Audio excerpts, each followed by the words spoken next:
donc les... Alors, vous voyez, à chaque fois que ça passe dans une maison, il y a toujours une étiquette avec le nom. Donc à la fin, il y a beaucoup d'étiquettes sur les costumes. Alors voilà, donc les costumes sont essayés. Alors là, pour le coup, elles ont enlevé le petit papier, mais normalement, elles mettent toujours un petit bout de papier avec le nom de l'artiste et le travail nécessaire à faire pour ajuster le costume. Parce que comme après, elles sont plusieurs équipes, donc elles font pendant presque 4 jours, elles vont faire que les séances d'essayage. Et une fois que tout sera fini, elles vont commencer à faire leurs retouches. Voilà. Alors, un costume d'opéra, ça a un gros avantage du fait que ce soit fait sur mesure.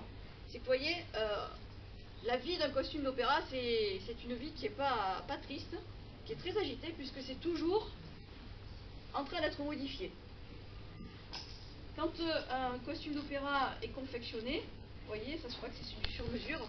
À l'intérieur, on laisse toujours beaucoup de marge de tissu. Vous voyez, tout le temps. De manière justement à pouvoir ajuster facilement le costume. Donc si jamais c'est trop petit, eh ben, il suffit de défaire la couture, de relâcher un peu de tissu, de recoudre. Voilà, ça c'est vraiment le travail de retouche. Alors au niveau de la création, ça n'a pas dû être facile, hein, faire les manches à ballon comme ça, sur une panne de velours en plus. Vous voyez là, elles ont commencé à faire les retouches, les ourlets ont été faits. Alors vous voyez, l'ourlet est fait, mais attention, rien n'est coupé. Vous voyez, le costume lorsqu'il est créé,